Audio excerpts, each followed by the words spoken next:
하나님 말씀은 누가복음 18장 1절로 그때 주께서는 사람들이 항상 기도하고 낙심하지 말아야 할 것을 하나의 비유로 그들에게 말씀하셨는데 이르시기를 어떤 성읍에 하나님을 두려워하지 않고 사람도 무시하는 한 재판관이 있었으며 또 그 성읍에는 한 과부가 있었는데 그 여인이 그에게 와서 말하기를 내 원수에게 나의 원한을 갚아주소서라고 하더라.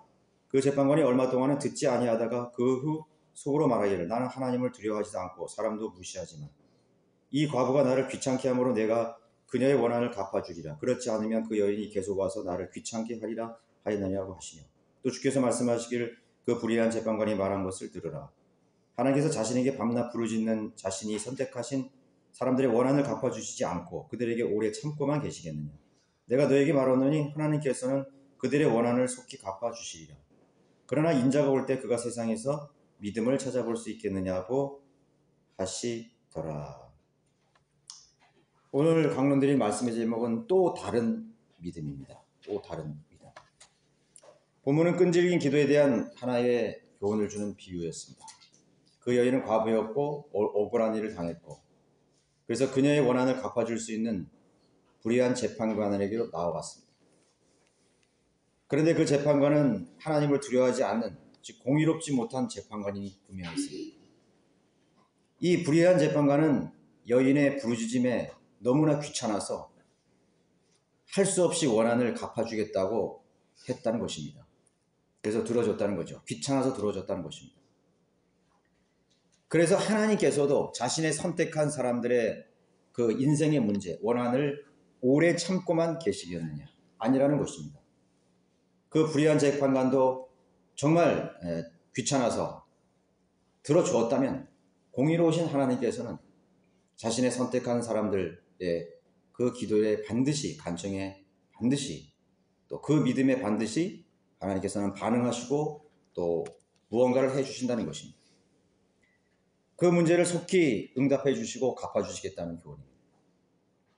하나님을 신뢰하고 믿는 그분의 백성이나 이 시대의 성도들에게 인내로 드리는 기도, 간구, 그리고 믿음에 대해서 확고한 신념을 줄 수 있는 그런 분명한 약속이 되는 것입니다. 그러한 메시지입니다. 분명히 들어주십니다. 저 개인의 생애 속에서도 또 우리 모든 신실한 모든 바로 인내를 가지고 끈질기게 기도했던 응답들이라는 사실을 알 수가 있는 것이죠. 저도 많이 기도했던 부분에 대해서 하나님께서 많이 응답하셨고 저는 간증할 수 있습니다. 주님께서 살아계셔서 우리의 기도에 귀를 기울이시고 때가 되어서 어떤 결과를 보여주심으로 우리는 충분히 감사할 수 있는 거예요. 그래서 합당한 찬양과 영광을 돌려드릴 수가 있는 것입니다.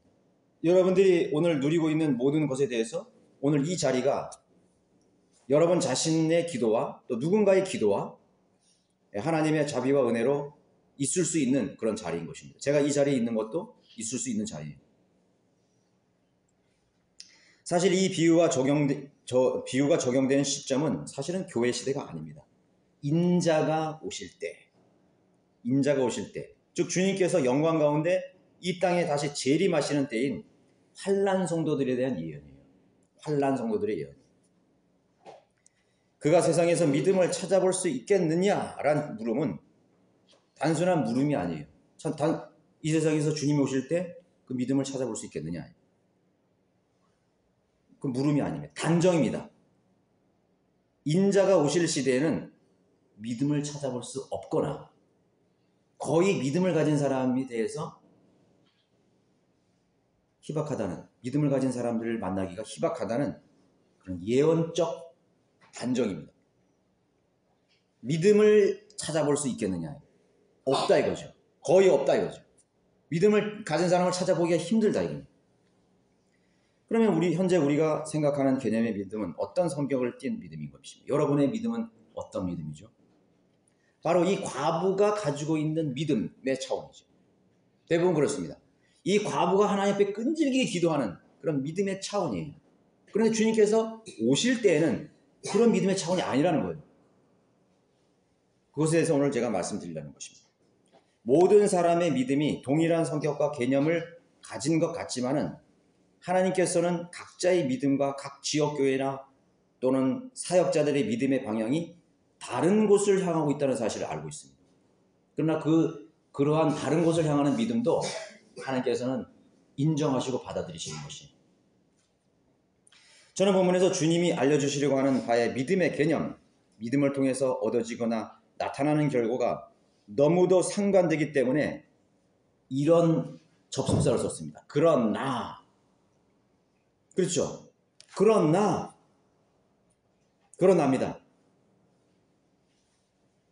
그러나 인자가 올 때 그가 세상에서 믿음을 찾아볼 수 있겠느냐.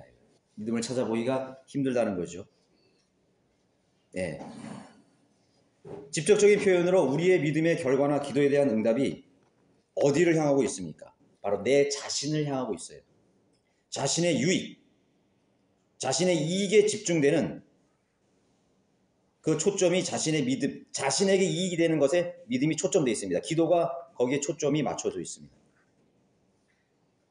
그래서 우리는 하나님께서 내게 응답하셨을 때 할렐루야!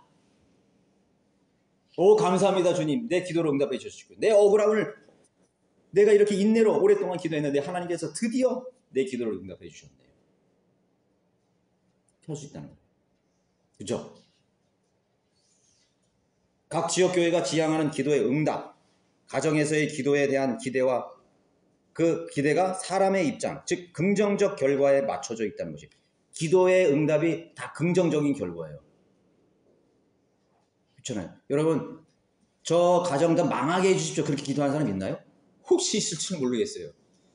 하나님 저 가정을, 저 사람 심판해 주십시오. 부정적인 결과죠?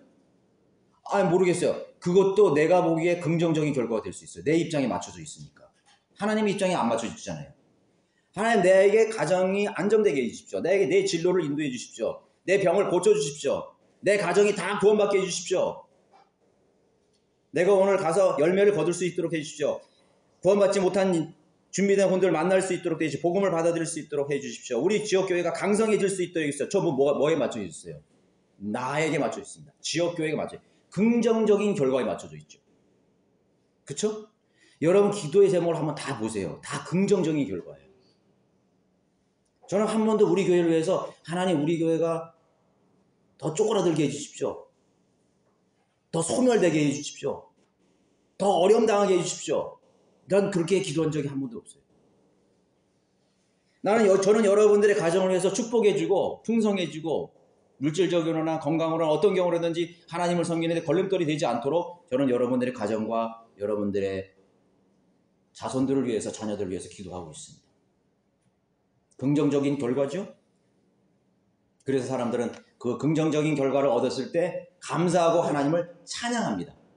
영광을 돌려드립니다. 네, 그렇습니다. 바로 이 시대 하나님께서는 그것을 기뻐하시는 것입니다. 억울한 과부의 간청과 믿음도 역시 그런 종류임을 보여주고 있는 것이죠. 자신의 문제의 해결. 그런데 그렇다고 해서 하나님께서 그러한 자신의 입장에 맞춰진 그런 기대에 대해서 절대로 책망하지는 않으셔요.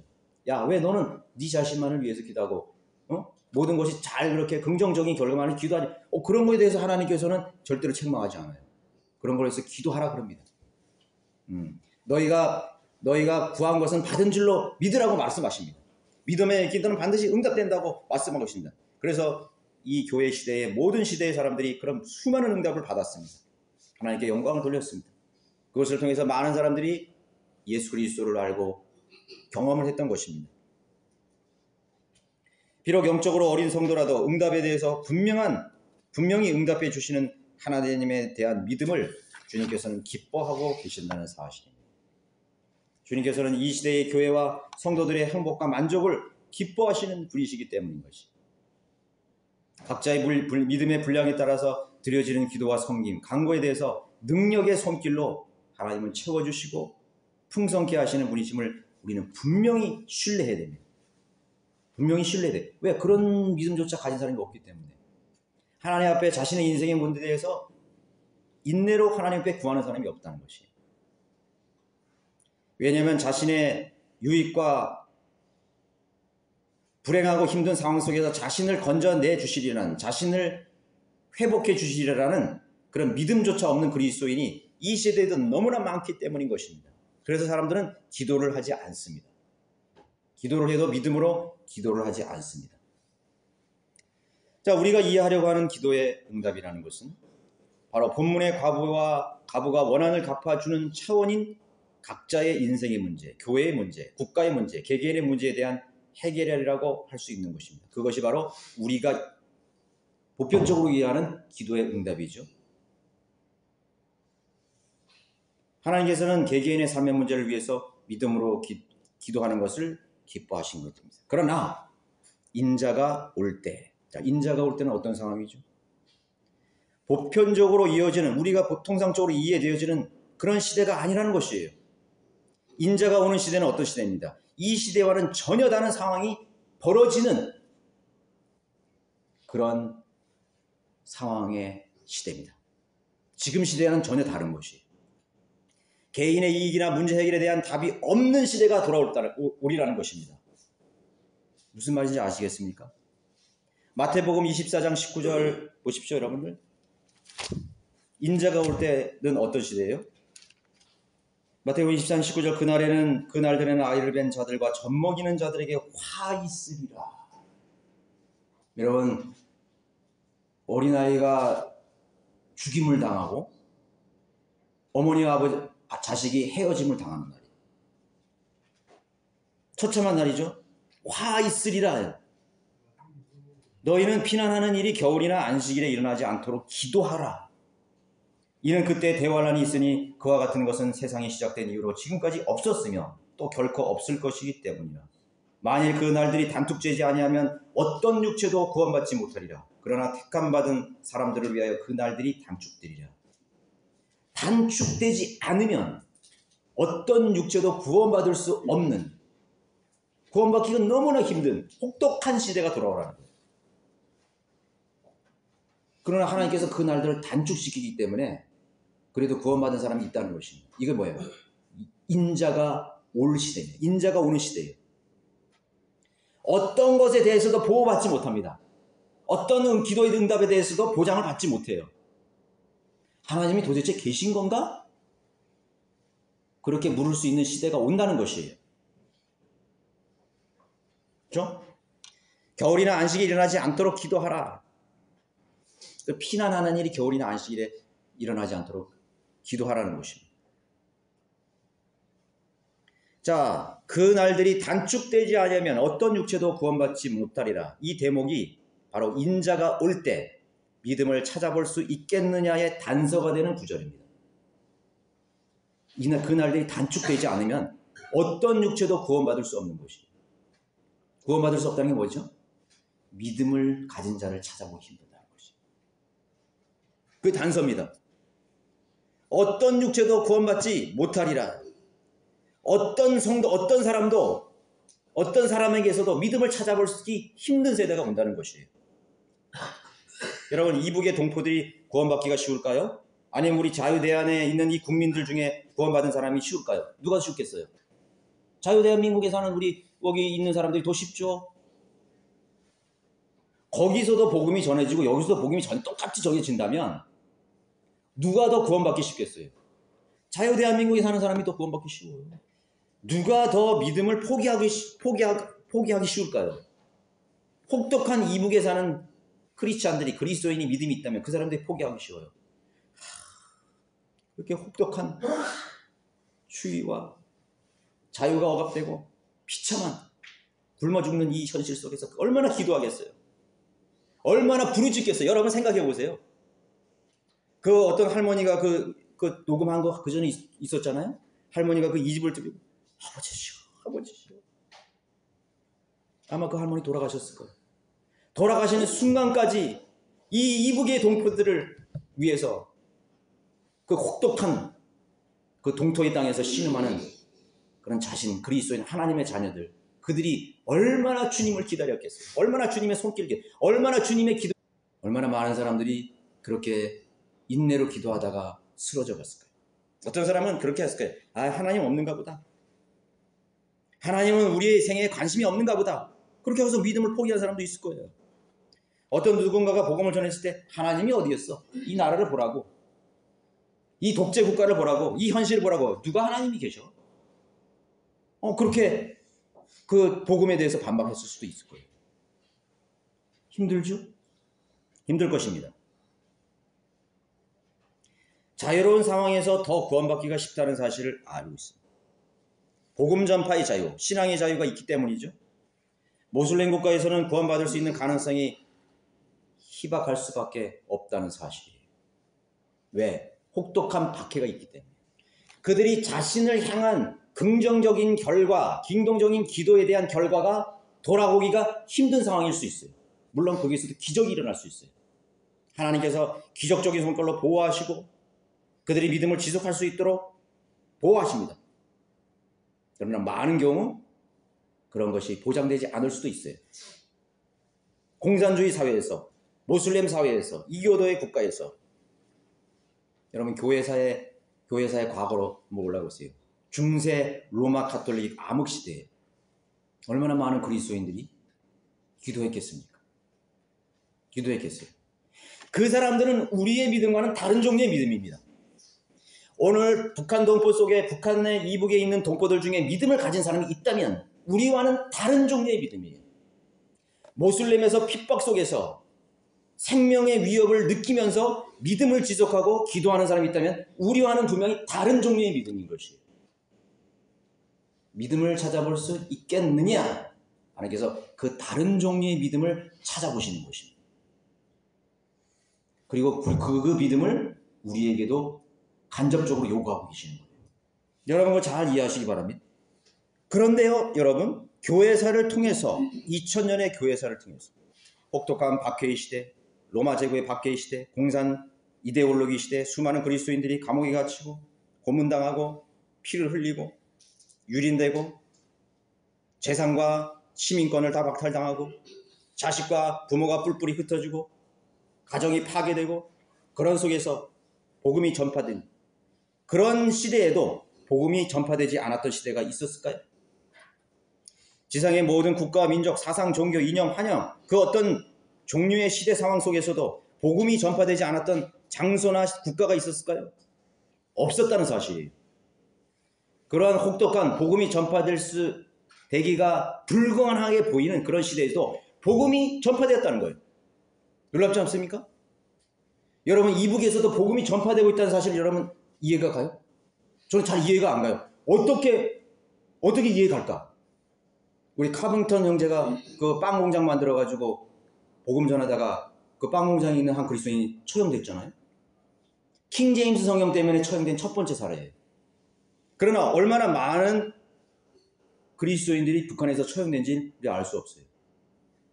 공식적인 거 외에. 얼마나 많은 사람들이 중국 땅에서 감옥에 갇히고 희생당했는지는 알 수 없어요. 그럼에도 불구하고 지속적으로 복음이 전파돼요. 모슬렘 지역에 파키스탄, 이라크, 이란 그 혹독한 모슬렘의 칼날이 서슬퍼런 칼날이 서 있는 그런 시대에도 목이 덜렁 잘리는 그런 시대에도 복음이 전파되고 있다는 사실이에요. 복음이 전파되고 있다는 사실이에요. 그 이란의 어떤 장관 하나 처형되었잖아요. 장관인데 복음을 들어서 구원받았는데 그 사람이 발기돼서 처형되었어. 놀랍지 않아요? 우리는 수많은 교회사의 핍박의 시대에도 복음이 전파되는 사실을 알았어요. 수많은 바이블 빌리버들이 복음과 성경과 진리를 전파해 갔습니다. 어떤 야만적인 시대, 어떤 야만적인 부족에게도 복음이 전파됐다는 사실이에요. 그들의 믿음은 어떤 종류의 믿음이죠? 우리와는 다른 종류의 믿음이라는 거예요. 그러나 그 믿음을 찾아볼 수 있겠느냐? 인자가 올 때 그 믿음을 찾아볼 수 있겠느냐? 얼마나 많은 그리스도인들이 오늘 우리나라에 1200만 명? 하나님께서 그 믿음을 다 인정해 주실까요? 자유스러운 나라, 평화의 나라, 아무것도 제약이 없는 시대의 그리스도인들이 가지는 믿음이 다 똑같은 믿음일까요? No. 다른 종류의 믿음이라는 거예요. 대부분 하나님께서 인정할 수 없는 믿음입니다. 그것은 누구나 다 가질 수 있는 믿음이에요. 그것은 누구나 다 할 수 있는 종교 행위예요. 조금만 힘들면 원망하고 불평하는 그런 종류의 믿음이 아니라는 거예요. 내 자신의 이익에만 맞춰있고 내 자신에게 있어서 긍정적이고 내 지역교회에게 긍정적인 결과를 가져오는 그런 종류의 믿음과는 다른 믿음이라는 것이죠. 그 믿음을 찾아볼 수 있겠느냐. 그러니까 그 어떤 열악한 시대 상황, 가장 핍박받던 그런 제국과 모슬렘, 악랄한 그런 사상과 로마 가톨릭의 중세 시대, 불구하고 복음이 증거됐고 전파되었으며, 그래서 그 복음이 받아들이지 않았던 시대나 국가는 없었다는 사실을 보여주는 것입니다. 그러나 그것은 너무나 극소수에 불과한 것입니다. 극소수에 불과한 것입니다. 기도의 응답, 믿음과 신뢰의 대상에 대한 기대치가 높을 수 있는 상황은 핍박의 시대보다 신앙의 자유가 주어지는 국가나 시대 상황이라는 사실. 그런 시대 상황. 그것이 기도의 응답에 대해서 하나님에 대한 믿음에 대한 기대치가 높아지는 거죠. 긍정적인 기도의 응답에 대한 기대치가 높은 시대. 바로 이 시대. 오늘 우리 대한민국의 크리스찬들이 살고 있는 이 시대. 미국인들, 유럽인들, 그런 시대에 살고 있는 것입니다. 여러분 히브리서 11장 한번 가보실까요? 히브리서 11장 30절. 히브리서 11장 30절부터 읽겠습니다. 믿음으로 그들이 7일 동안을 돌았더니 여리코의 성벽이 무너졌느니라. 믿음으로 창렬함은 정탐꾼들을 평안히 영접함으로 믿지 아니한 자들과 더불어 멸망하지 아니하였도다. 이거 뭐죠? 이 믿음의 결과가 뭡니까? 부정적인 거예요? 긍정적인 거예요? 긍정적이죠. 긍정적인 겁니다. 자신이 인간의 입장에서 너무나 긍정적인 조례예요. 야, 우리가 승리했어. 우리가 이겼어. 우리가 그 믿음을 가지고 돌았더니 성벽이 무너졌어. 가나안 족속이 무너졌어. 또 창렬하방은 뭐예요? 죽을 고비를 넘기고 조마조마하게 그 믿음을 가지고 있었습니다. 그러나 하나님의 백성들이 여리코를 점령할 때 구원받았습니다.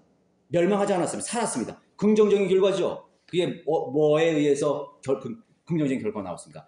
하나님에 대한 믿음에 대해서 하나님이 응답해 주신 믿음의 결과였습니다.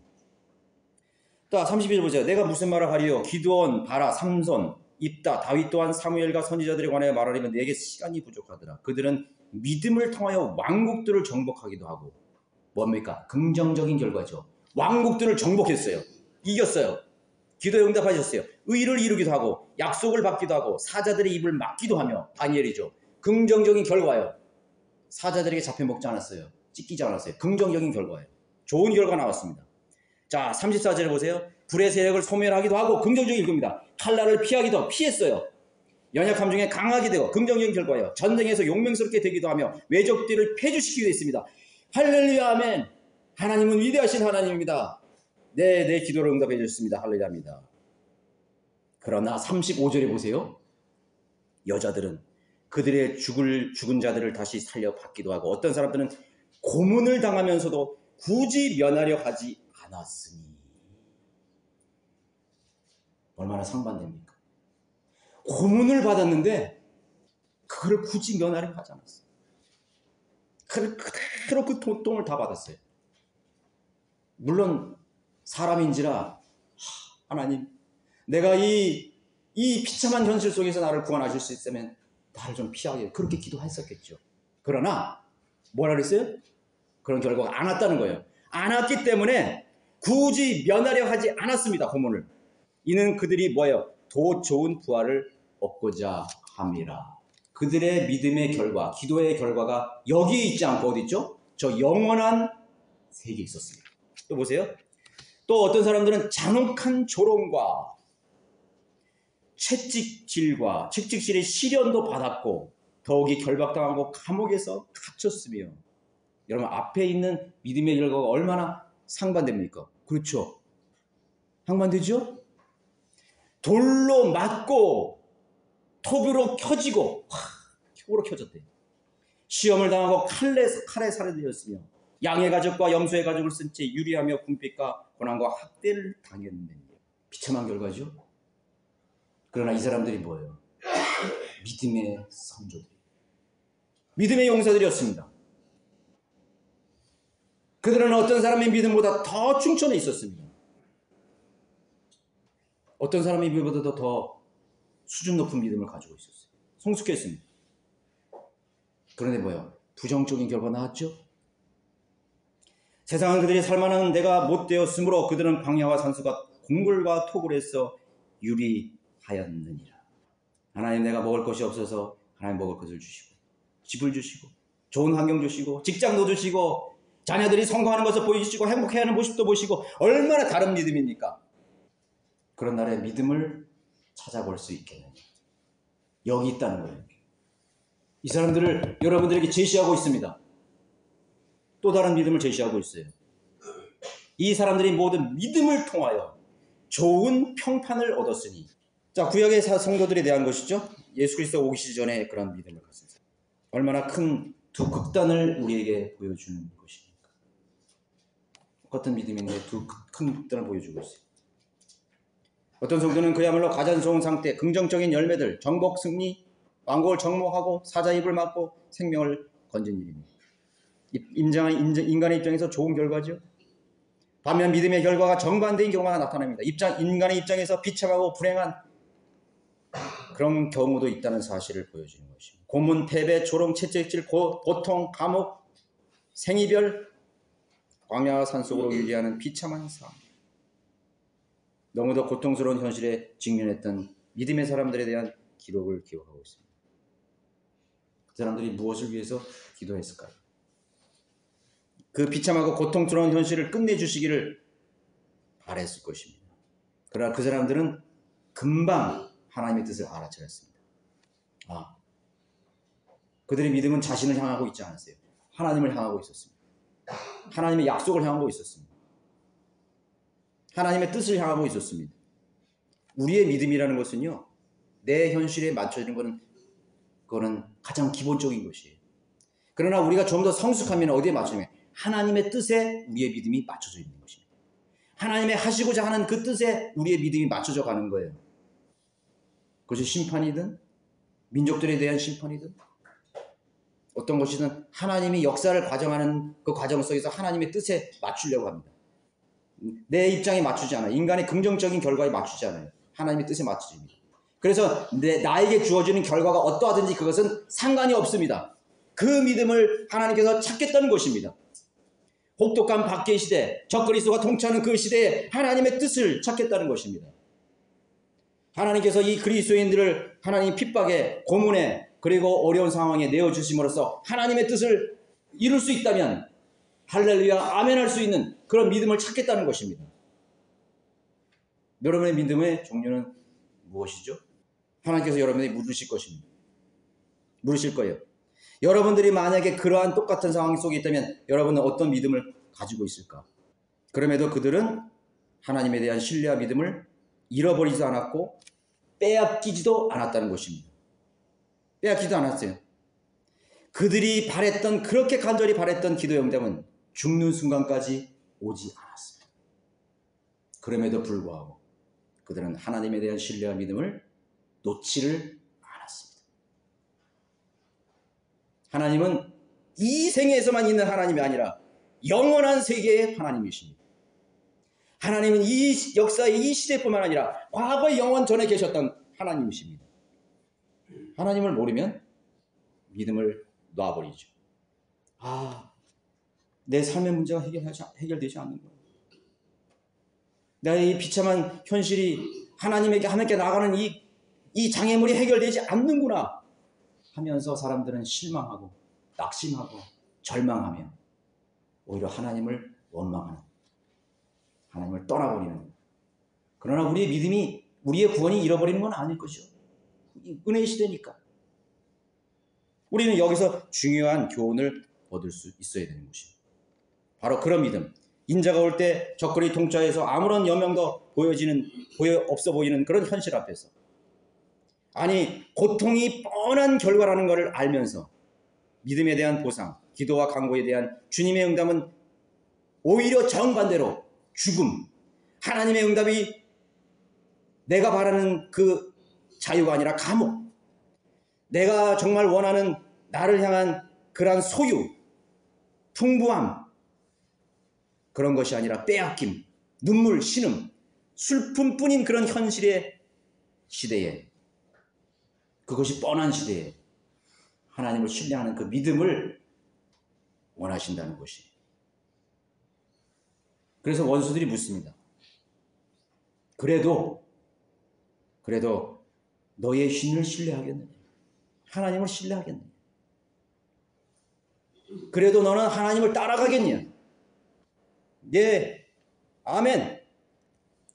이라고 외치는 자들에 대한 그 믿음을 하나님께서 찾아볼 수 있겠느냐?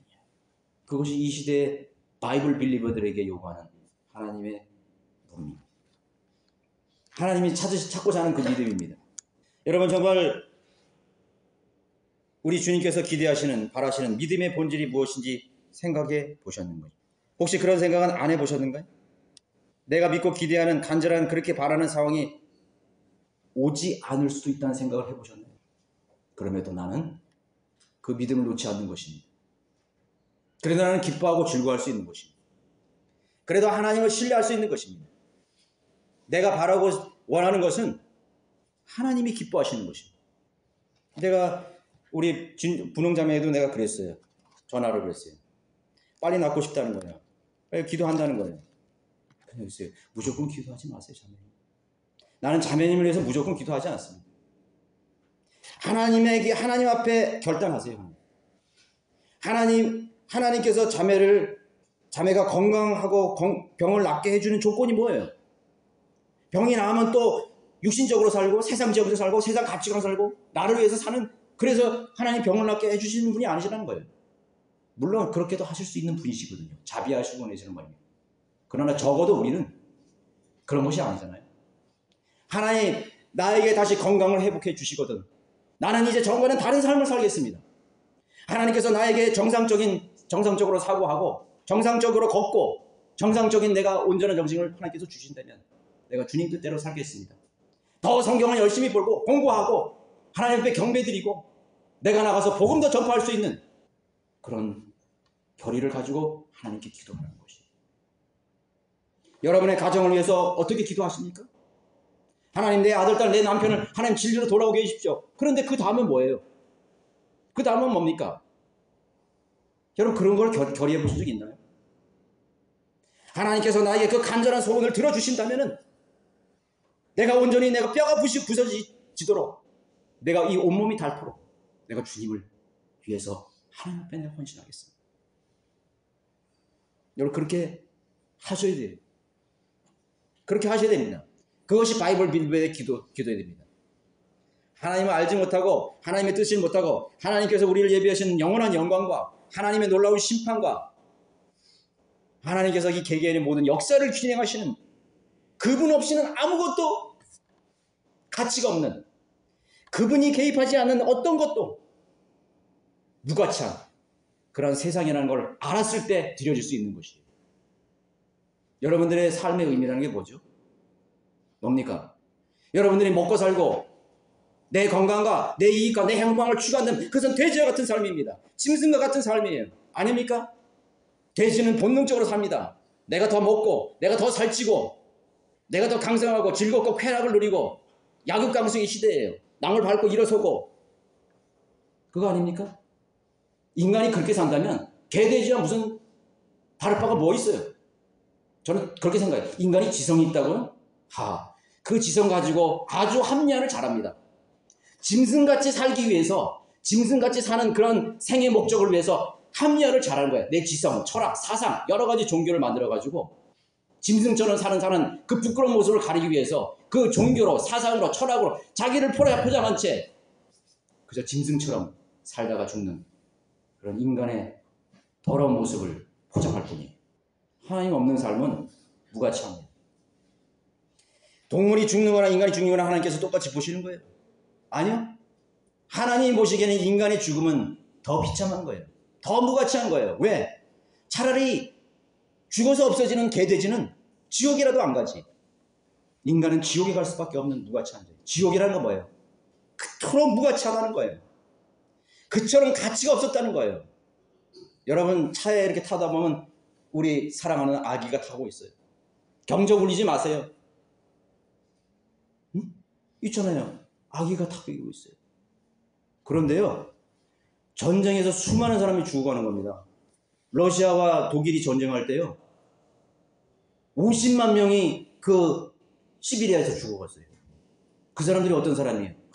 대단한 사람 아니에요? 계급장 달고 호령하고 집에서는 무슨 대장 노릇하고 집에서는 얼마나 귀하게 자란 아들이었습니까? 대단한 사람이었죠. 그냥 생매장 되는 거예요. 죽어가는 거예요. 얼어 죽어가는 거예요. 그 인간의 가치가 그거예요. 인간이 대단한 것이 아니에요. 하나님을 잃어버린 민족 망하는 것입니다. 하나님이 없는 인생, 하나님 없는 직업, 하나님이 없는 학업, 학식, 철학 아무것도 아닙니다. 멸망하는 짐승과 별반 다름이 없다는 사실을 알아야 되는 것입니다. 무엇을 위해 기도할까요? 하나님, 우리 아들 대학교 떨어져도 구원받게 해주십시오. 그게 진실한 그리스도인 기도 아니겠어요? 하나님, 우리 아들 사업이 망해도 하나님께로 돌아오십시오. 그것이 우리 진정한 기도 아니겠어요? 하나님, 우리 딸 다리가 부러져도 하나님께로 돌아와서 하나님을 두려워하는 것이 더 급선무가 아니겠어요? 그것이 우리의 기도 아니겠어요? 아닙니까? 다른 거 좀 신앙은 좀 덜 떨어지고 뭐 구원받았는지 아닌지도 모르고 하나님이 있는지 없는지 그렇게 사는데 하나님 복 주십시오. 그냥 교회 몇 번 나가주고 성경 좀 읽어주고 하는 체 하면 하는데 하나님 내가 할 거 다 하지 않습니까? 그렇기 때문에 하나님 나의 기도를 들어주셔야 됩니다. 우리 가정이 좀 어떻게 좀 돼야 되지 않겠습니까? 내가 내 혈육도 한번 가만히 생각해 봤어요. 복 주세요. 잘 되게 해주세요. 건강 주세요. 화목해 주세요. 하나님 없는 화목, 하나님 없는 건강, 하나님의 뜻이 실행되지 않는 그런 화목이 무슨 의미가 있는 거예요? 형제지간에 불화하더라도 하나님께로 돌아오는 것이 더 급선무 아니에요. 우리는 많은 시간 하나님에 대한 초점을 잃어버려요. 하나님이 우리를 향하신 그 분명한 정확한 의도를 놓친 채 우리가 하나님을 섬긴다고 할 수가 있습니다. 우리의 사역, 우리의 지역교회, 우리의 섬김, 우리의 경배, 우리의 기도 속에 하나님의 본질을 잊어버린 채 빗나간, 왜곡된, 그래서 어느 순간에 시간이 지나보면 저 배교한 시대의 그런 배교한 교회나 기독교인 같은 그런 사람과 똑같은 삶을 살아가고 있는 것이에요. 저는 우리 바이블 빌려 성경대로 믿는 교회에서도 그런 걸 많이 보고 있습니다. 많이 보고 있어요. 강조해도 모자랄 판에 강조도 하지 않아요. 강조도 하지 않습니다. 원색적인 것을 설교하고 가르쳐야 되는데 그 원색적인 설교를 하지 않습니다. 빙빙 돌리고 설교하고. 그것이 죄가 아닌가요? 저는 그렇게 확신합니다. 적어도 내 자신에게 한번 그런 것을 적용해 보았습니다. 자, 정말 성경을 믿고 아는 그리스도인의 믿음은 이 땅, 이 시대, 이 현실에 있는 것이 아니라는 사실을 알아야 됩니다. 안목이 있는 사람들은 10년을 내다볼 수 있죠. 그러나 더 안목이 있는 사람은 30년을 내다봅니다. 그 사람보다 더 안목이 깊은 사람은 50년을 내다봐요. 그보다 더 안목이 있는 사람은 100년을 내다보고 200년을 보고 500년을 내다보는 것입니다. 우리의 관점은 무엇일까요? 우리는 영원한 관점을 보아야 됩니다. 하나님께서 역사를 진행하시는 그 관점을 바라보면서 나아가야 됩니다. 그것이 주님께서 원하시는 믿음의 관점이라는 것이죠. 우리의 믿음의 관점은 이 순간부터 영원까지 뻗어 있어야 되는 것입니다. 이 순간에도 하나님께서 역사를 진행하시고 이 시대를 향한 하나님의 온전한 뜻이 있다는 사실을 알고 우리는 그것을 체크해야 됩니다. 그걸 간파해야 됩니다. 그것을 하나님의 성경을 통해서 진리의 지식을 통해서 우리가 끄집어내야 됩니다. 그래서 우리는 놓쳐버려야 돼요. 여러분, 일주일을 놓쳐버리면 한 달을 놓쳐버리는 거예요. 한 달을 놓쳐버리면 1년을 다 허비해버리는 것입니다. 1년을 허비하면 10년을 허비해버리고 30년, 40년, 반세기를 다 허비하게 되어버리는 것이죠. 너의 할 일을 속히 하라. 그것이 주님이 우리에게 촉구하시는 것입니다. 나의 때는 이미 정해져 있지만 너희 때는 늘 예비되어 있느니라. 지금 결단하고 실행하지 않으면 아무것도 변화되는 것이 없다는 사실을 알아야 됩니다. 어떻게 기도하시는 것입니까? 여러분들의 기도에 이제는 기준을 정확하게 수정하십시오. 어차피 하나님께서 선하게 인도하시는 가장 하나님이 원하시는 뜻이 무엇인지를 한번 여러분 생각해 보시기 바랍니다. 잃어버린 아버지의 재산을 다 가지고 집을 나간 그 아들이 아버지께 돌아올 수 있는 가능성이 뭐가 있겠어요? 잘 되고 잘 먹고 시집가고 장가고 잘 되면 돌아올 수 있을까요? 영원히 아버지 집으로 못 돌아가요. 그럼 어떻게 됐어요? 당신하고 다 빼앗겼습니다. 거덜났습니다. 강도들에게 빼앗기고 사기꾼에게 사기당하고 집도 절도 다 팔아먹었습니다. 이제 돼지가 먹는 그 음식 찌꺼기를 같이 돼지하고 먹는 것입니다. 돼지의 수준으로 내려갔어요. 짐승의 수준으로 내려갔어요. 그때 아는 것입니다. 인간이 깨달을 수 있는 것은 가장 비참한 자리에서 내 존재를 확인하게 되는 것입니다. 그때 그 인간의 본연의 겸손이 거기에서 생기는 것입니다. 인간의 본연의 낮은 자세가 거기서 생기는 것이에요. 여러분, 거지가 여러분들에게 텀 재면서 여러분들에게 돈 달라고 그러고 음식을 구겨하나요? 배고픕니다. 이틀 동안 아무것도 못 먹었어요. 1,000원만 있으면 주세요. 우리는 아무것도 단정할 수 없다는 사실을 알아야 내 생각과 내 이해력 속에는 없는 것입니다. 내 생각과 내 이해력 속에는 없습니다. 그러나 모든 결과, 모든 가능성은 하나님께 달려있다는 그 믿음을 하나님께서는 원하시는 것입니다. 아무것도 단정할 수 없어요. 어떨 때 단정할 수 있는 것입니다. 하나님의 시점에서 단정할 수 있는 겁니다. 하나님의 시점에서 확신할 수 있는 것입니다.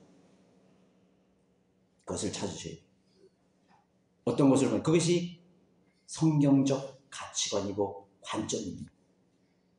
성경적 관점이에요. 수많은 사람들이 세상의 색안경을 쓰고 바라봅니다. 자기의 입장, 누구의 입장, 교회의 입장, 지역교회의 입장, 자기 시대의 입장에서 모든 것을 바라보려고 합니다. 그리고 그것을 해석하려고 합니다. 아니요. 아무것도 우리는 가치 기준을 정할 수가 없어요. 그랬더라면 인생의 모든 문제가 다 해결되지. 왜 안 되는 것이에요? 하나님의 뜻 가운데서 모든 시대는 흘러갈 것입니다. 고난의 시대였다면 여러분 고난의 시대에 그 그리스도인은 자신의 믿음을 그 고난의 시대에 맞췄습니다. 하나님께서 핍박의 시대였다면 그 핍박을 달게 받으면서 그것을 즐거움으로 여기고 그들은 그 현실 속에 순응해서 믿음을 가졌습니다. 하나님께서 내가 가질 수 없는 엄청난 부와 재물과 자유와 평안을 줬다는 그 시대 속에서 이것을 가지고 무엇을 할 것인가에 대해서 고뇌하면서 하나님께 드렸습니다. 그것이 중요한 것이에요. 중요한 것입니다. 하나님 여러분 가정을 통해서 뭐를 원하실까요? 무엇을 원하실까요? 여러분의 자녀들에게 하나님 뭘 원하실까요? 답은 있는데 자기 생각대로 빙빙 돌립니다.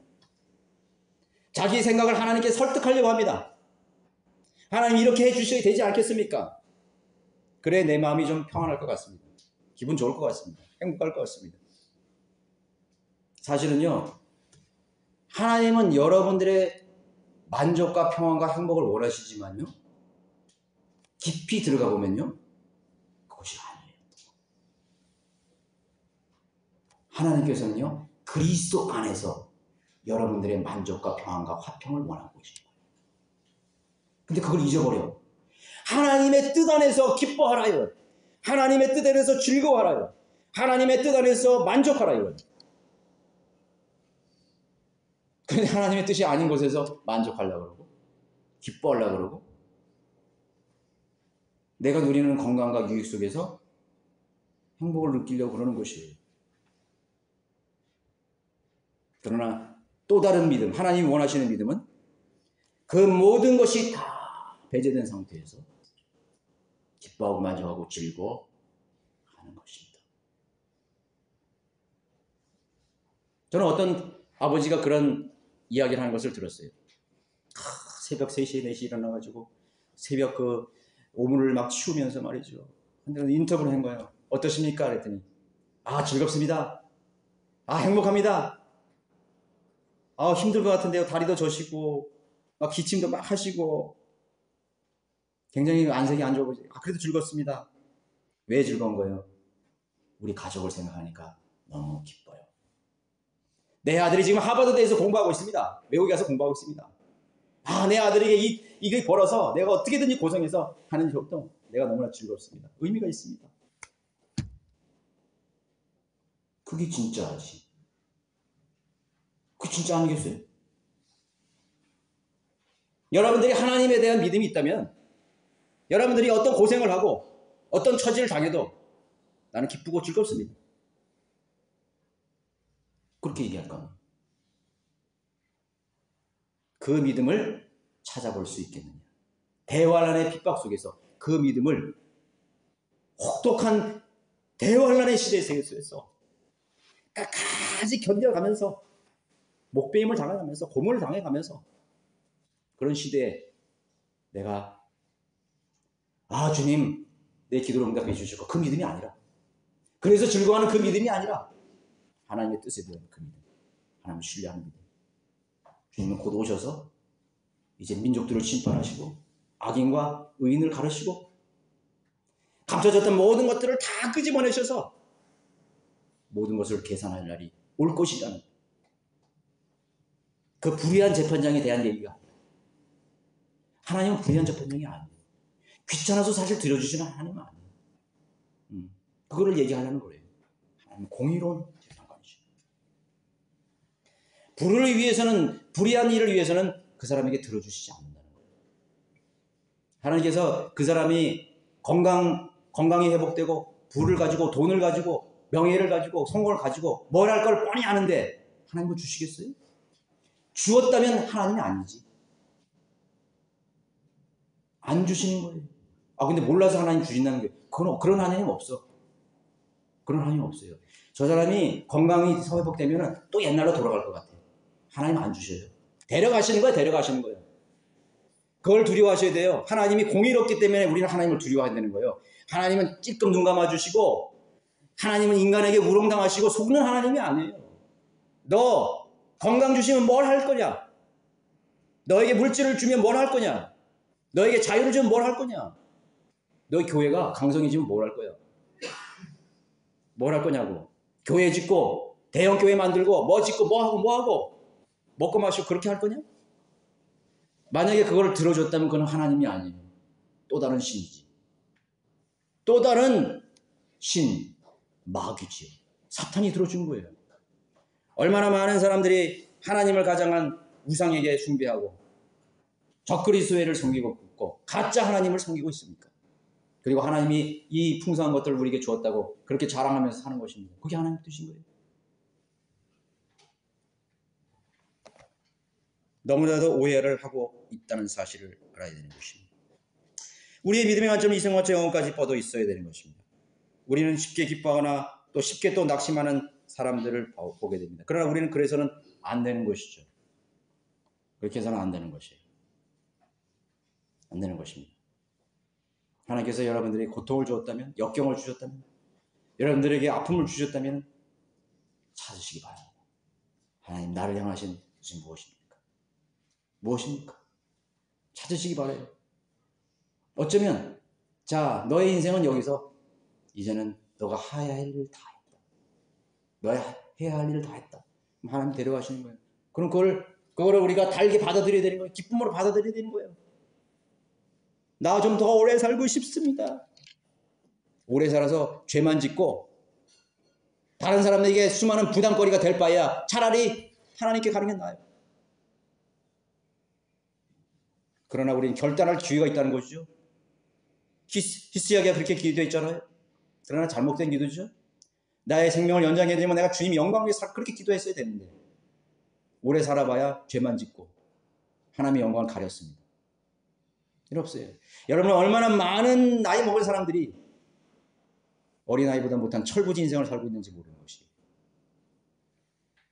수많은 사람들의 부담거리가 되고 걱정거리가 되고 하나님 그걸 원하시지 않는 거예요. 나는 어쩔 수 없어? 어쩔 수 없는 게 뭐예요? 사람은요 식물도 한번 자라면 자라게 돼 있잖아요. 그게 하나님 위치예요. 자라게 돼 있는 거예요. 안 자라면 베버려야지. 열매를 안 내는 사과나무를 베버리지 놔두면 뭐예요? 베버리고 열매 맺는 사과나무를 심어야 될 거 아니에요. 사과도 안 열리는 그 나무를 계속 놔둔다면 그거는 얼마나 큰 바보 같은 농장주예요. 그런 농장주는 없어요. 하물며 하나님께서는 열매 없는 인생을 그냥 놔두시는 분이 아니시에요. 사실은. 아니시지. 뭔가 필요하니까 그 사람을 남겨두신 거예요. 기회를 주시는 거예요. 그래서 빨리 성장해야 돼요. 풀도 성장하고 짐승도 성장하는데 나만 성장 안 해요. 인간인데 성장 안 해요. 몸이 컸다고 성장한 게 아니에요. 여러분들의 지적 능력이 성장해야 되잖아요. 여러분의 영적 성장이 있어야 되잖아요. 항상 영적 어린아이, 베이비 크리스찬으로 언제까지 남겠습니까? 자, 결론적으로 왜 이 시대를 라오디게아 시대라고 불리는지를 이해할 수가 있는 것입니다. 주님이 찾으시는 믿음의 소유자가 희박하기 때문이죠. 하나님의 사역이 왜 진척되지 않고 있습니까? 왜 이 대한민국의 바이블 빌리버들의 사역이 진척되지 않고 있습니까? 라오디게아 교회 시대에 살고 있기 때문에. 너무나 슬로우 다운입니다. 너무나 더딥니다. 이 하나님의 사역이 너무나 더디에요. 너무나 사람 하나님 보시기 게을릅니다. 더딥니다. 빨리 좀 와야 되는데, 빨리 뛰어야 되는데 너무 더딥니다. 안타깝습니다. 다리가 무겁습니다. 눈이 무겁습니다. 다 노인네 같습니다. 그러나 마귀의 종들은 너무나 빠릅니다. 마귀의 경주자들은 너무나 빠르게 우리를 앞서가고 있습니다. 수많은 마귀의 세력들을 보십시오. 얼마나 적극적입니까? 얼마나 열성이 있습니까? 얼마나 열심히 있습니까? 얼마나 민첩합니까? 얼마나 빨리 진척되고 있습니까? 따라갈 수 없어요. 그것이 적그리스도의 시대예요. 이제 마지막 마귀는 자신의 그런 왕노릇하는 저 가증한 것이 그 예루살렘 그 보좌에 앉기 위해서 이제 모든 것을 예비하기 위해서 이제 마지막 피크를 스파트를 이제 찍고 있습니다. 우리 바이블 빌리버들은 이런 시대에 어떤 모습을 가져야 될까요? 어떤 정신을 가져야 될까요? 하나님의 뜻은 이 라오디게아 시대에도 남은 우리 그리스도인을 위해서 마지막 시대를 이제 장식할 것입니다. 마지막 시대를 마무리할 것입니다. 그것이 누구입니까? 바로 여러분들이라고 생각하지 않았어요? 나라고 생각하지 않았어요? 우리 지역교라고 생각하지 않았습니까? 우린 거기에 동참해야 되는 것입니다. 누가 주님의 의지와 뜻을 품고 정반대의 상황 속에서도 믿음을 지키고 또 순종함으로써 하나님 앞에 나아갈 수 있을까요? 그러나 그 믿음은 찾아보기가 힘든 이유가 될 것입니다. 우리는 그런 믿음을 많은 사람에게서 우리는 기대할 수가 없는 상황에 왔습니다. 여러분들은 어떤 차원의 믿음을 가지고 있습니까? 제가 이것저것 얘기했지만 여러분들이 그것을 숙지하시고 여러분 자신에게 한번 물어보시기 바라겠습니다. 우리는 저 1200만이 되는 때는 그런 기독교인들만 다른 문화 속에 점령됐고 시대 상황 속에서 상황 논리나 얘기하고 시대 정신이나 얘기하는 그런 따위의 믿음이 아닙니다. 우린 그런 인본주의의 믿음이 아니에요. 내 중심에 사로잡히고 내 이기적인 믿음의 결과만을 생각하고 거기에 집착하는 그런 소극적인 그런 믿음의 종류가 되어서는 안 되는 것입니다. 나가야 됩니다. 하나님의 관점. 하나님 분명께서 여러분들의 기도를 들어주실 것입니다. 여러분의 가정의 문제를 해결해 주실 것입니다. 왜 이 문제를 하나님께서 해결해 주셔야 되는지 그 문제가 먼저 여러분 정립이 돼야 돼요. 하나님 왜 내가 이런 기도를 드리고 왜 우리 가정이 이렇게 돼야 되고 내가 왜 이렇게 변화되고 내가 왜 강건을 회복되는지 그 이유에 대해서 여러분 분명한 정리가 되어 있어야 돼요. 왜 우리 지역교회가 강성해지는지 그 분명한 이유를 가지고 저는 기도를 해야 되는 것입니다. 그게 더 중요한 것이에요. 여러분의 자녀들을 위해서 기도하는 그 기도가 왜 그렇게 해야 되는지 하나님의 뜻에 여러분들의 초점을 맞추고 있어요. 그것이 정리가 안 된다면 우리는 과거와 똑같은 이것도 아닌 저것도 아닌 그런 인본주의의 신앙 속에 살아가게 될 것입니다. 여러분의 믿음을 하나님께 보여주십시오. 인자가 올 때 그것은 적그리스도의 재림 그 대환란에만 맞춰져 있는 것은 아닐 거예요. 성경 우리의 교훈을 위해서 오늘 이 시대 상황 속에서 하나님 믿음이 있는 자들을 찾아볼 수 있겠느냐. 일어나셔서 464장 찬송 보시겠습니다.